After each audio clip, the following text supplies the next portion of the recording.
दोस्तों, आज की वीडियो में हम आपको मशहूर सिंगर जवाद अहमद की दिलचस्प लाइफ स्टोरी सुनाएंगे। जवाद अहमद के वालिदैन कौन थे, क्या काम करते थे, इनके कितने बहन भाई हैं, जवाद का बचपन कहाँ कैसे गुजरा, तालीम कितनी हासिल की, गाने के आगाज़ का दिलचस्प किस्सा क्या है, इमरान खान के ख़िलाफ़ क्या दिलचस्प बयानबाजी करते हैं, जवाद अहमद सोशल मीडिया पर किन बयानात की वजह से मजाक बने हुए हैं। सोशल मीडिया पर मैं हूँ आखिरी चांस और मज़दूर की होगी तनहा 4 लाख पर क्या दिलचस्प कमेंट्स आए। अवाम इनके ख़िलाफ़ सोशल मीडिया पर क्या दिलचस्प और अजीबोगरीब बयानात देती है। वीडियो का ये हिस्सा लाजमी देखिएगा। जानते हैं जवाद साहब के बारे में दिलचस्प हक़ाइक़। देखिए, मैं इस मुल्क के लोगों को साफ बता रहा हूँ कि मैं आपकी आखिरी उम्मीद और आखिरी चांस हूँ। मुझसे पहले पाकिस्तान में किसी ऐसे फ़नकार या मशहूर आदमी ने यह हिम्मत नहीं की कि वो अपने अरूज पर पहुँचा हुआ कैरियर, अपनी दौलत और अपनी शोहरत छोड़कर सड़कों पर आ जाए और एक ऐसी पार्टी बनाए जो सिर्फ गरीबों की हो। इमरान खान, नवाज शरीफ और जरदारी, ये सब एक ही थाली के चट्टे बट्टे हैं। ये सब अशराफिया के नुमाइंदे हैं। इनके पास गरीब के लिए कोई दर्द नहीं। अगर आप इनके पीछे भागते रहेंगे तो आपकी नस्लें भी ग़ुलाम होगी। मैं इंजीनियर हूँ, मैं एक लेजेंड गुलकार हूँ, मेरे पास पैसा भी था और नाम भी। मुझे क्या ज़रूरत थी मैं इन गंदे सियासतदानों के मुँह लगूँ और टॉक शोज़ में अपनी बेइज्जती कराऊँ। मैं ये सब आप लोगों के लिए कर रहा हूँ। अगर आपने अब भी बराबरी पार्टी और मेरे नज़रिए का साथ ना दिया और इन्हीं लटेरों को वोट देते रहे तो याद रखिए ये मुल्क तबाह हो जाएगा। फिर रोते रहिएगा, क्योंकि फिर कोई जवाद अहमद दोबारा नहीं आएगा जो अपनी ज़िंदगी आपके लिए दाव पर लगे। वालिदैन जवाद अहमद के वालिद प्रोफेसर मोहम्मद अकरम शुबा तालीम से वाबस्ता थे।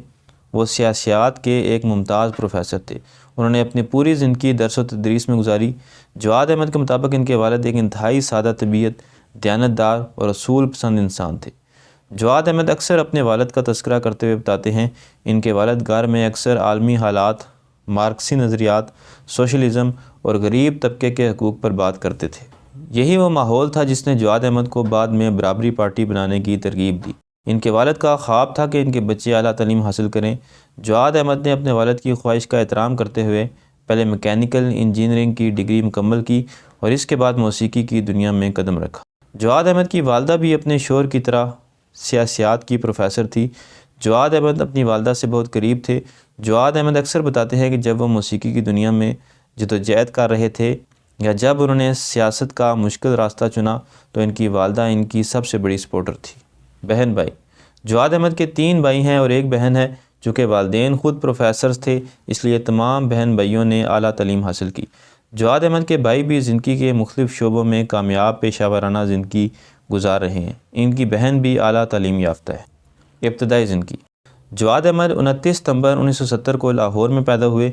इनका ख़ानदान असल में गुजरांवाला से ताल्लुक़ रखता था, लेकिन इनके वालिदैन की मुलाजमत की वजह से वो लाहौर में मुकीम हुए। उन्होंने अपनी इब्तदाई तालीम लाहौर के बेहतरीन तालीमी इदारों से हासिल की।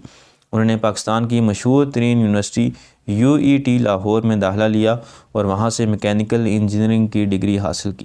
यूनिवर्सिटी के दौर में भी वो सिर्फ एक तालिब इल्म नहीं थे, बल्कि तुलबा की सियासत और समाजी मसाइल पर गहरी नज़र रखते थे। अगरचे वो इंजीनियरिंग पढ़ रहे थे, लेकिन मौसीकी इनकी रूह में बसी थी। गाने का आगाज़ जवाद अहमद जब UET लाहौर में मैकेनिकल इंजीनियरिंग कर रहे थे तो वो अपनी तालीम के साथ साथ मौसीकी के मुकाबलों में हिस्सा लिया करते थे। इसी दौरान इनकी मुलाकात लाहौर के मौसीकी के हलकों से हुई।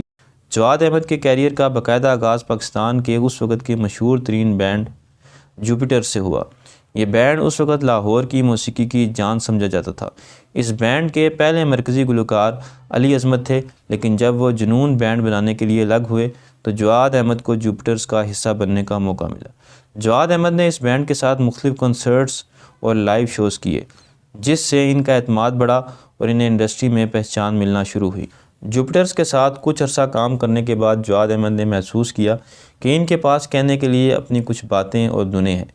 चुनांचे उन्होंने सोलो कैरियर का फ़ैसला किया। उन्होंने अपना पहला एल्बम बोल तुझे क्या चाहिए रिलीज़ किया। इसका गाना अल्लाह मेरे दिल के अंदर एकदम से हिट हो गया। जहां उस दौर में दीगर गुलकार सिर्फ रोमानवी गाने गा रहे थे, जवाद अहमद ने सूफियाना कलाम और समाजी मसाइल को पॉप म्यूज़िक के साथ मिलाकर एक नया ट्रेंड सेट किया।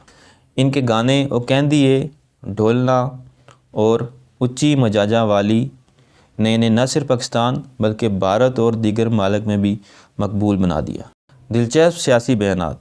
जवाद अहमद अपने नज़रियात में बहुत संजीदा हैं, लेकिन सोशल मीडिया की दुनिया में इनके कुछ बयानात और अंदाज़े बयान को लेकर अक्सर इनका मजाक उड़ाया जाता है या मीम्स बनाई जाती हैं। सोशल मीडिया पर अक्सर जवाद अहमद के ऐसे क्लिप्स वायरल होते हैं जहां वो दावा करते हैं कि पाकिस्तान के तमाम बड़े लीडर्स जाहिल हैं और सिर्फ इन्हें ही मुल्क के असल मसाइल का पता है। लोग कमेंट करते हैं कि जिस शख्स की पार्टी को पूरे मुल्क से चंद हज़ार वोट भी ना मिले हों, वो ख़ुद को मुल्क का सबसे बड़ा दानिश्वर कैसे कह सकता है। जवाद अहमद अक्सर टीवी शोज़ में बात करते करते आपे से बाहर हो जाते हैं। वो एंकर और दूसरे मेहमानों पर चीखना शुरू कर देते हैं। इनके चीखने वाले अंदाज़ को सोशल मीडिया सार्फिन मज़ाहिया वीडियोज़ में इस्तेमाल करते हैं। इनके गुस्से को एंग्री यंग मैन के बजाय एक कॉमेडी कैरेक्टर के तौर पर पेश किया जाता है। जब भी जवाद अहमद कोई संजीदा सियासी बात करते हैं तो मुखालफिन इनके पुराने गानों के क्लिप्स शेयर करना शुरू कर देते हैं। लोग कमेंट करते हैं, भाई आप वो कहंदी ही गाया करो, सियासत आपके बस का काम नहीं। इनके गाने ढोलना की धुन पर अक्सर इनकी सियासी तकारीर की पैरडी बनाई जाती है।